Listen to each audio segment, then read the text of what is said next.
Good evening, everyone. We are now in chapter 17 of the book of Leviticus.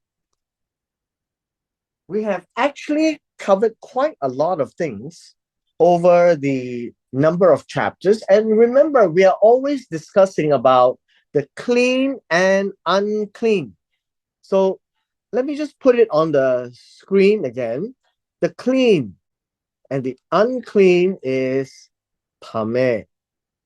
So the entire discussion so far for the last couple of chapters is to determine a person coming to God must be clean. And if one is unclean, there will be a minor unclean for the rest of the day, and there will be a major unclean and needs to be observed 7 days in a row. And then thereafter, for the major unclean, needs to come and give a sin offering and then a burnt offering.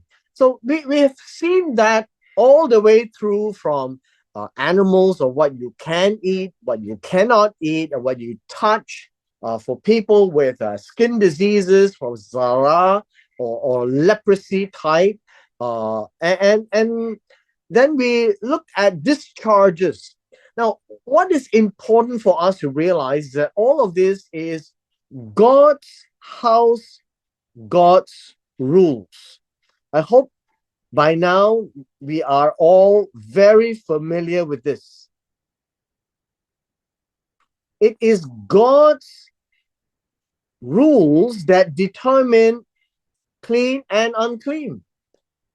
It may not be natural to people, but some of these are God's decisions. It's not up for man to debate why not, but because it's about God's house, so God's rules. And in many cases, you find that the priests themselves, they're not doctors. They are to observe, to decide, to inspect, to examine, and then to announce or proclaim. And they are the guardians of God's house. Yesterday, we completed the clean and unclean regarding the Day of Atonement. We're now in chapter 17, and it says, "And then Jehovah spoke to Moses, saying, Tell Aaron and to his sons." Now remember, these two are important. They are the guardians. They are the Kohanim. The Kohanim takes care of offerings and what happens in the tabernacle and the temple. They are the guardians, if you like, of God's house. They make sure the rules that God has given is maintained. And if not, they will be subjected to some serious deficiencies. Now, this also applies to the older sons of Israel. By the way, the word children here are the sons of Israel.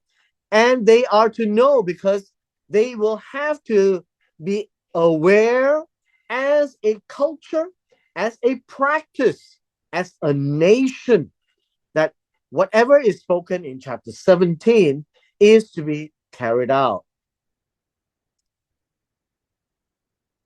In verse 2 says this is the thing that God has commanded, saying, this is an order. So we have the word command, and from the same word comes the noun commandment. But it's an order. Now, the reason when it's said to be an order requires them to then be aware. It is part of this house rules. And it is part of the house rules such that it is an imperative. It is not an option. See, when it's God's rules, it's not an option. They cannot choose to do it or not to do it. There are serious consequences. Yesterday, we saw the consequence that one can die, just like the sons of Aaron. And so it starts that way, that it is a very serious affair. for chapter 16.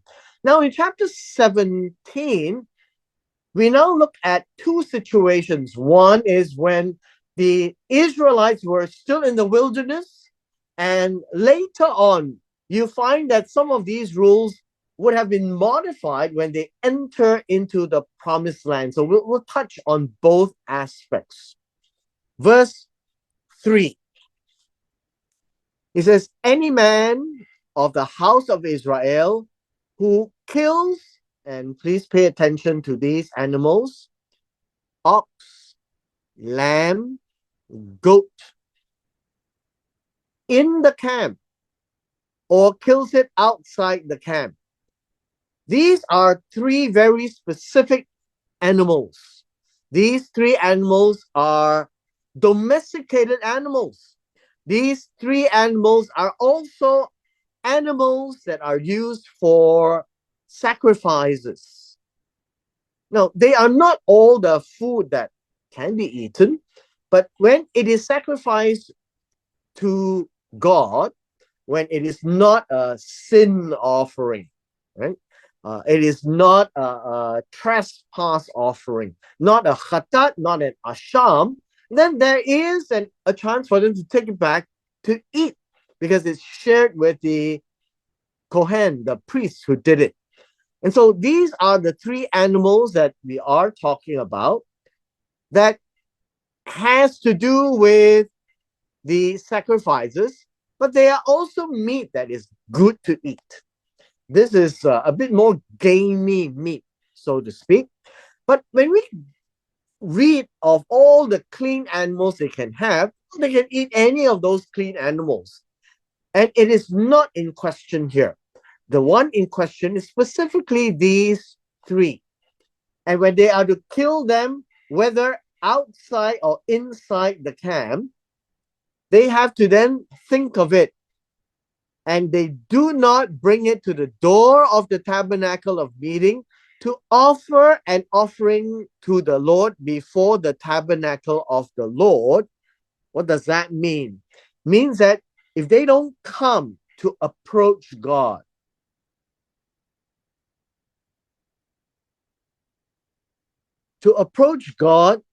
to give a tribute, a gift. You see, God never asked them for any other animals except the ones that is prescribed, say, for a peace offering and a burnt offering. The idea here is that God has determined, as part of his rules, what animals to bring. And so if they were to slaughter any of these animals, God wants them to bring it to the tabernacle of the meeting and offer it to God. That's what God is asking for. And the guilt of bloodshed shall be imputed to that man. Now, what does that mean? There is a guilt of bloodshed. The guilt of bloodshed has to do with the book of Genesis. Genesis chapter 9, verses 1 to 5. And this is a very important passage. I suggest you all go back and read that. But God is saying, if you kill, this word kill inside or outside the camp, the idea here is to slaughter. Of course, there is a way of slaughtering. And if it's slaughtered, it should be given as an offering. And God says, if you don't do that, if you slaughter an ox, a lamb, and a goat, and you don't offer it to me, then there is a guilt. The idea here in verse 4 says that he is going to be guilty of bloodshed. Now, we need to actually understand this. He has to offer to God, but the idea of the guilt of bloodshed is that he has to be accountable. So be accountable. This idea of accountability or regard or to be imputed actually means that whatever animal that he killed, ox, lamb, or goat, with no intention of giving it as a gift to God, then it is equivalent to bloodshed. It is equivalent to pouring blood, right? And the man, how should we say, the man will be accountable and will be held accountable. He has to pay for it. I think that would be an important element. The guilt of bloodshed has an idea, a punishment of cut off. And by cut off means to be eliminated. To be eliminated. Now, what does that mean? It is as serious as killing a person. That is what it means. And then think about it, but it's an animal. It's either an ox, a lamb, or a goat.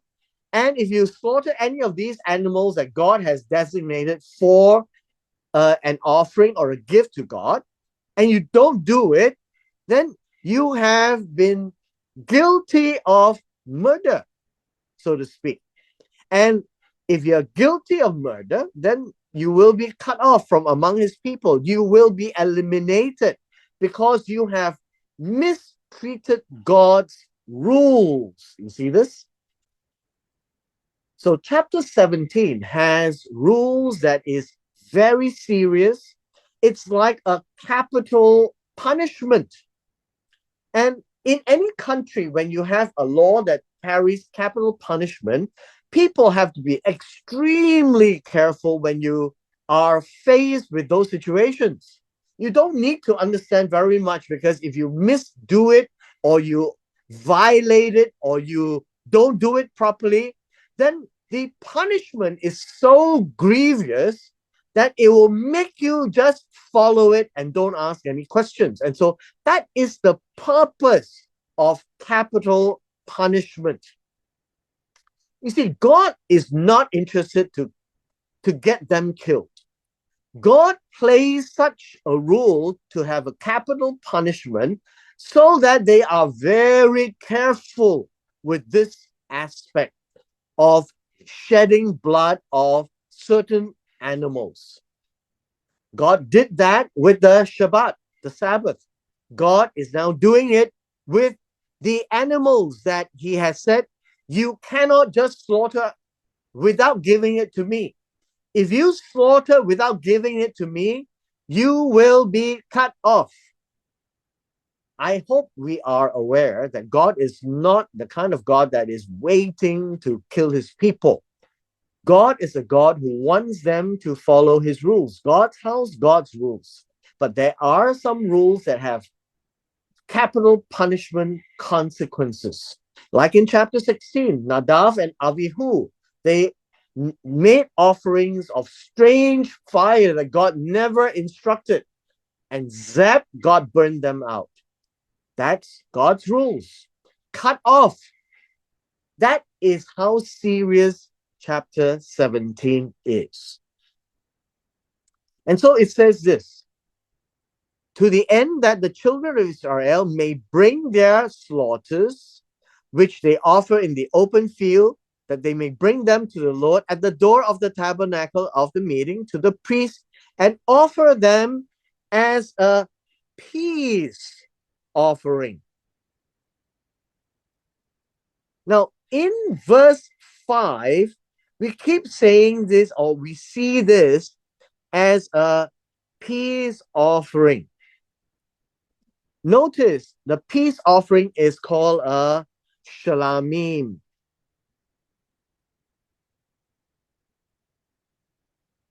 The peace offering is when everything is at peace. You have made peace with God.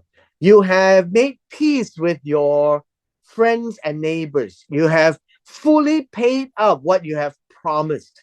And so peace offering, shlamim, and you get shalom is very important offering. And so it says that this will be equivalent to the shlamim to God. Now, it is important that they don't do it in the open field. So let me just highlight this. They don't do it anywhere they want. They must bring it to the tabernacle of meeting, to the priest.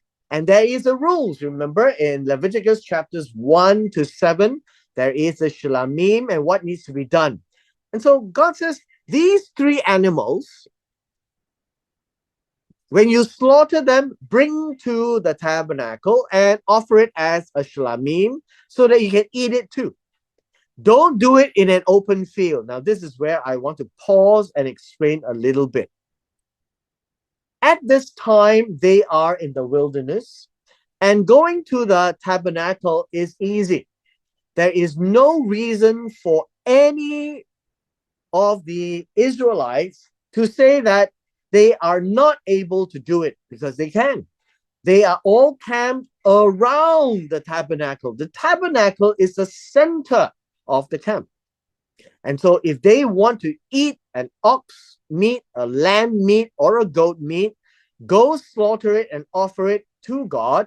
And then, as part of the instructions, they will have a part and the balance will go to the priest. And so thereby, at this time, they can enjoy these foods. Now, this does not talk about anything else, right? Now, when they enter in book of Joshua into the promised land, then they find that there are 12 parcels of land given, and as they went to dwell in their 12 parcels of land, and initially God appointed a place called Shiloh, which is right in the middle of the land, and it's and it may be too far for some people if you are staying all the way up north or all the way down south, or perhaps even to the east across the Jordan River. Now, in those days, you would read that they do make such offerings where they are within their gates. But for now, in chapter 17, we are talking about in the wilderness, they are to come to the tabernacle of meeting. When they do that, the priest will sprinkle the blood on the altar of the Lord at the door of the tabernacle of meeting, burn the fat for a sweet aroma. Remember, this is the reyak. Reyak nihoak. Right? This is the reyak nihoak. This is the scent of appeasement. This is the appeasement, the scent of appeasement.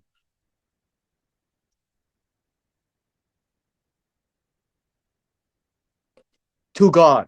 And understand this. Remember, God has said, all the fat belongs to me, and it's all burned up, which means that the people, if they want to eat the fat of an ox, lamb, or goat, it's not a good chance for them to do that. And it's all burned up, and they would keep the meat, and it's split between the priest and the offerer. The fat remains for God. But there are other animals. There are other animals which are considered clean animals. And those clean animals, they don't need to do this. Only the ox, lamb, or goat. Now it comes to some interesting statements. They shall no more offer their sacrifices to demons, after whom they have played the harlot when they were in Egypt.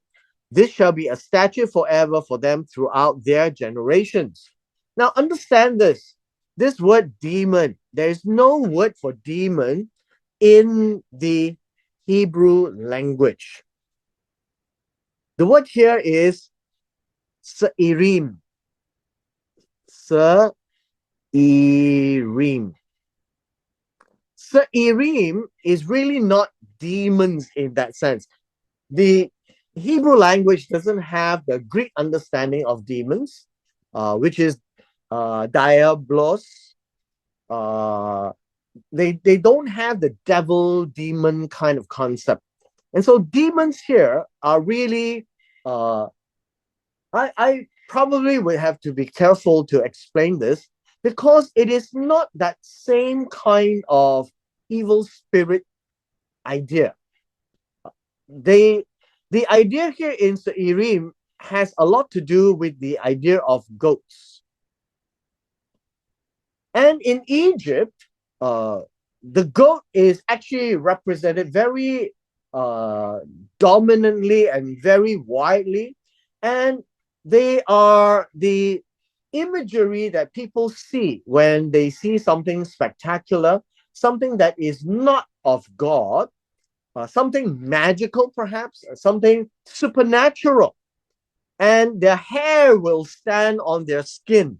And so it may come in the form of goats, and it is very scary for many people who look at things of the supernatural realm. So it is about a supernatural realm, but it is not regarding the same idea of modern day demons and devils. They are what we call abominations or gods in the small letters. They are not real in the sense of the angels or God himself as Elohim. And so they are not called Elohim in this case. And in Exodus chapter 8, they are called abominations. Abominations. And they are what we would call idols of the Egyptians. And it's in Egypt, which they had actually done before they came to Sinai. When God says, I'm the God who brought you out of Egypt, you shall have no other gods before me. And so these demons, or translated as demons, Se'irim, are the objects of focus with supernatural encounters, if you want to call it that way, that they have played the harlot. Now, playing the harlot is a phrase that says that they have replaced, that they replace Elohim as God. So playing the harlot really refers to not treating Elohim as Elohim, but going after other elements, and in this case, the Se'irim, as their Elohim. And so that is what it means by play the harlot. So don't offer sacrifices to these. And this is a rule. This is a statute forever throughout their generations.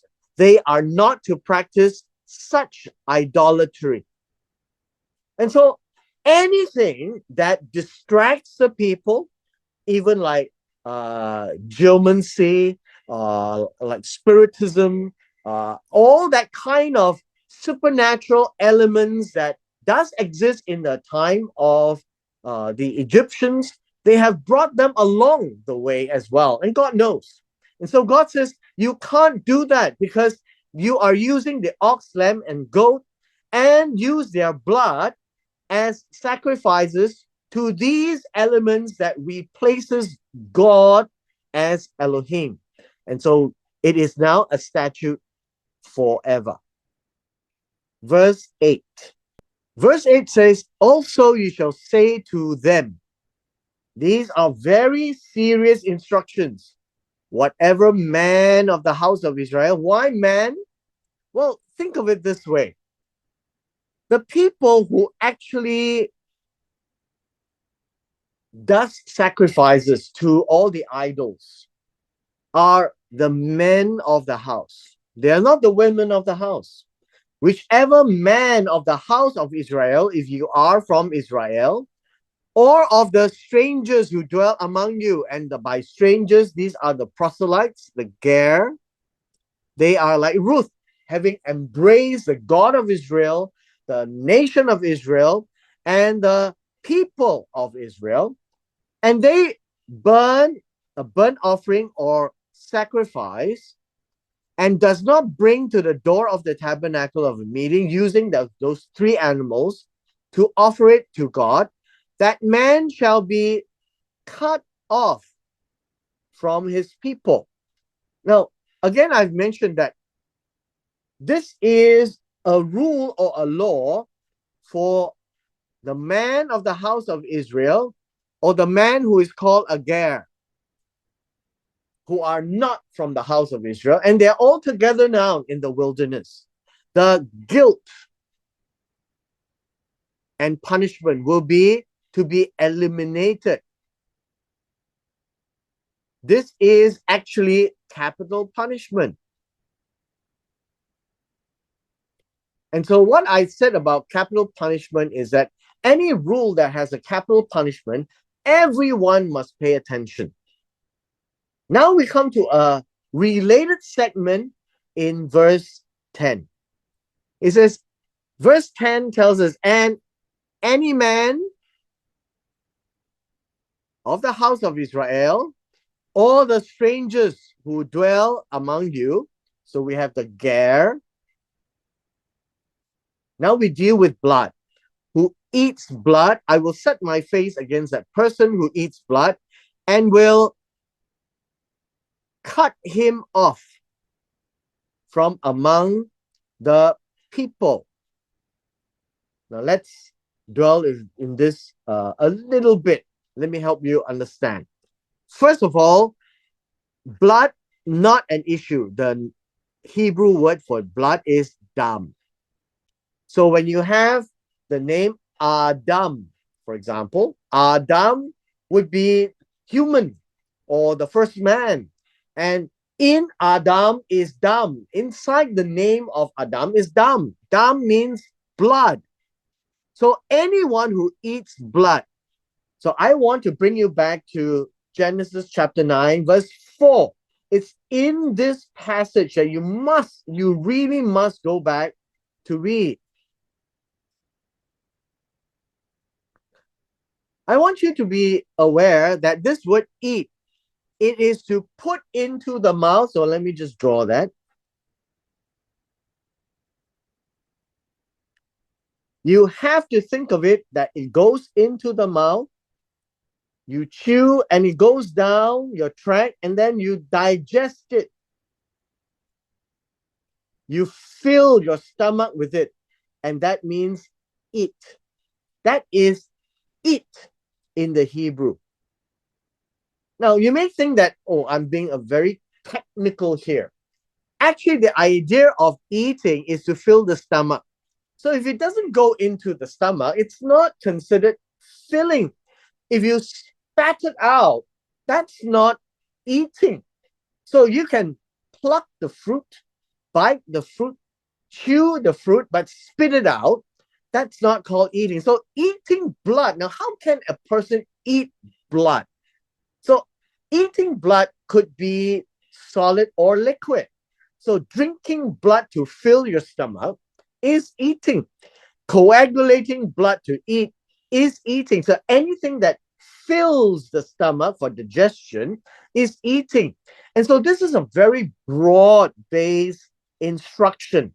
And it's also one that has a capital punishment that God will cut it off, cut him off. I will set my face against a person means God will be particularly angry with that person. Not everyone, only that person who eats, because you cannot eat for another person. And if you eat blood, you will die, or God will have a punishment for you. Now, the reason I ask you to read Genesis chapter 9, verses 1 to 5, is that Genesis chapter 9, verses 1 to 5 is spoken to Noah and every one of his descendants. not particularly the Israelites. Here, it talks about the Israelites, but it's the same rule. Do not eat blood. It is for Israelites. It is also for those who are descendants of Noah, which includes the Israelites. That rule has never changed. So it's important for everyone to realize that eating blood is an issue, particularly for the Israelites here. And the reason is this. So God gives the reason. It says, for the life of the flesh is in the blood. And there is a bit of a translation problem. It is not life, this is nephesh. The very essence of the person, of the flesh, the very essence of the flesh is in the blood, which means that the nephesh of the basar is in the dam. Flesh is basar. So if you think of it this way, in the Hebrew, it says, for the nephesh of the basar is in the dam. What does that mean? So God explains,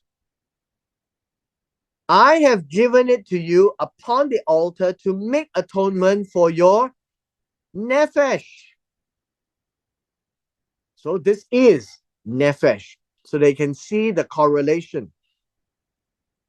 It's translated as souls, but it's the being, right? It's the being, the part that is alive.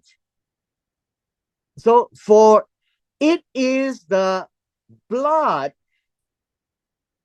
that makes atonement for the nephesh. I hope you can see the argument that God is making. When they slaughter an animal, they bring the blood, and the blood is rubbed onto the horns of the altar and sprinkled on the altar, the balance being poured onto the ground. Now, in yesterday's case, for the Day of Atonement, there is the khatat for the priests and khatat for the Israelites. And so both animal blood was to go into the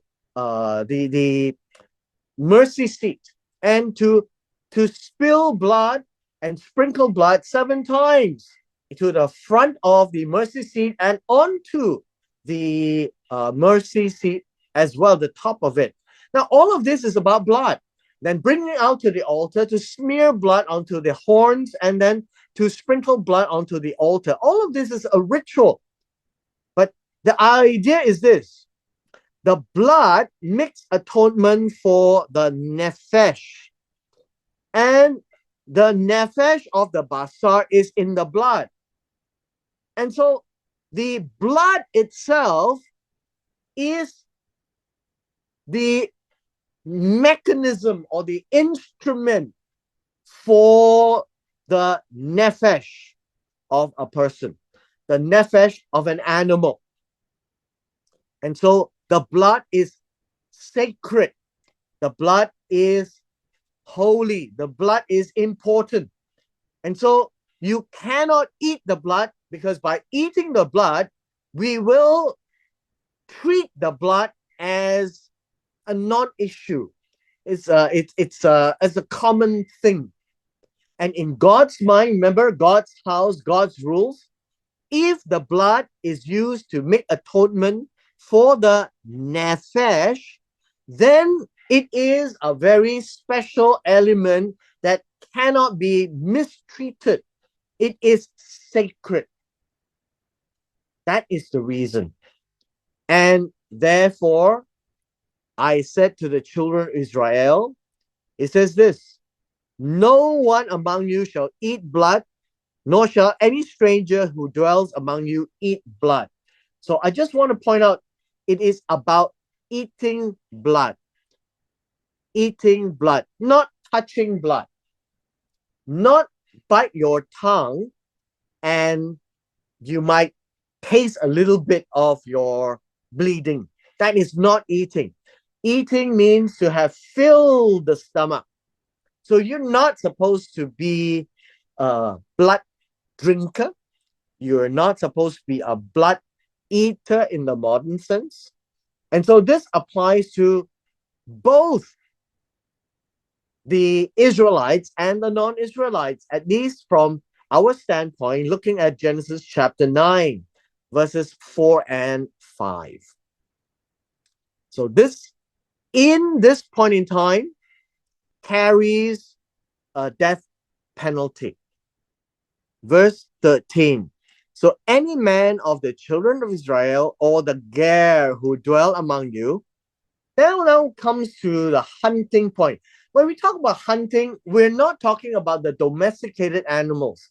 They are hunting any animal or bird that is clean, that may be eaten. So think of it this way. This is actually talking about hunting and catching animal or bird that can be eaten. And by definition, that may be eaten, they are the clean animals. How must he deal with this? He shall pour out its blood and cover it with dust. So by saying this, pour out its blood would be onto the ground. After that, hide it with the dust. Cover here literally means to conceal it, to hide it. Put dust over it so you can't see the blood anymore. Now, this whole concept actually stems from a very vivid event in Genesis chapter 4. After Cain killed Havel, Abel, and God says, the blood of your brother calls out to me from inside the Adamah, from inside the ground. Blood is always poured and returned back to the ground because man is made from the dust of the ground. And so, in order to deal with this blood, that actually is the essence of the nephesh, the proper way to handle this is to pour onto the ground. Just like the rest of the blood that's not used for the ritual of atonement in the offerings, then it is to be poured into the ground. This is the way for all Israelites and the Ger who lives amongst them to deal with blood, for it is the life of all flesh. Now, understand this, it is not the life of all flesh, it is the nephesh, the essence of life of all flesh. So I won't call it life. If you want it, it's the being. It is the essence of life. I don't have a better word to describe it. It is not life itself. It is the very essence of life, which I guess the Chinese will call it the part that you can't see in a person, but you know it's inside. It's alive. It's moving, and sometimes they call it the qi, the wind, the breath. And so this is the nephesh of all flesh. Its blood sustains its life. Now, the idea of life here also literally means it is the nephesh. The blood sustains its nephesh, the essence of life. Without the blood, the nephesh will not be sustained. The nephesh is the part inside us that requires blood to drive its aliveness. I'm getting into some more abstract parts, but just understand that the nephesh is, there's no equivalent English word to deal with that. So I call it the being or the essence of life or the essence of being. And so I said to the children of Israel, you shall not eat the blood of any flesh, for the life of the flesh is the blood. Whoever eats it shall be cut off. So again, I want to highlight it is not life, for the nephesh of all flesh is its blood. And so blood is the essence, the vehicle to maintain the essence of life, the being to be alive. So when you take the blood away, then the life will be gone in that sense. And so the sacredness of life is what God says. You cannot take another man's life. And God will hold you accountable for that because life of humans are sacred. The blood of a being is sacred because the blood of the nephesh is what keeps the person alive, is what keeps the animal alive.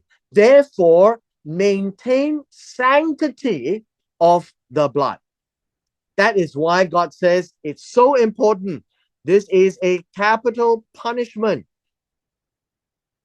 Anyone who eats the blood will be cut off. So if you hunt any clean animal, great. You don't have to bring it to the tabernacle. You can eat it there. You slaughter it properly, but don't eat the blood. Verse 15. And anyone, now this word here, and every person, again, it's a very difficult word, who eats what died naturally or what was torn by beasts, whether a native of your country or a stranger, he shall both wash his clothes and bathe in water and be unclean until evening. Then he shall be clean. This is a minor uncleanness. But I want to point out in verse 15, and every person is every nephesh. Every being who eats what died, and this is a corpse, a carcass, or what was torn by prey. Now, this idea here is was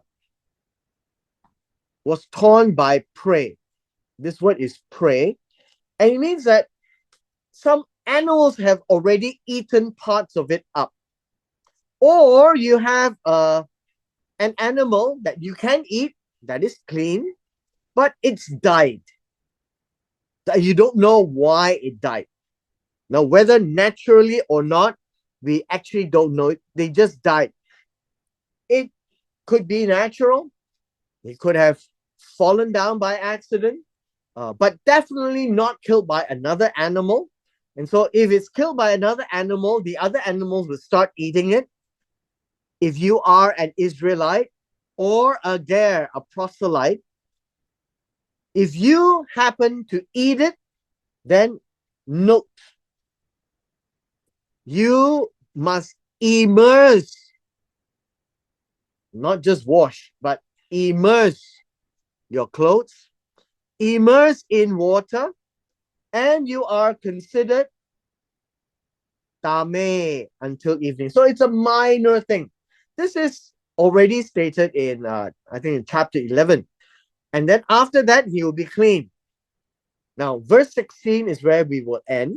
And it says this: if he ignores this, he doesn't wash his clothes by immersion, he doesn't bathe his body by immersion, then he shall bear his guilt. The word guilt here is avon. You are twisting the law.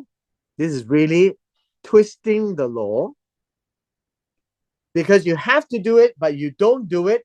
So what happens to your state of uncleanness?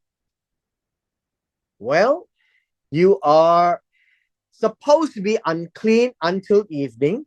And then after you have done that, by the end of the day, you'll be clean again. Then you need to go and wash by immersion, bathe your body, but you don't do it.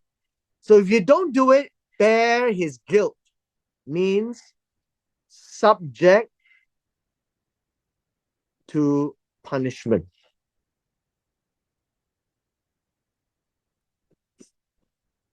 In a natural case, when you do it, no big deal, right? You've just finished the ritual.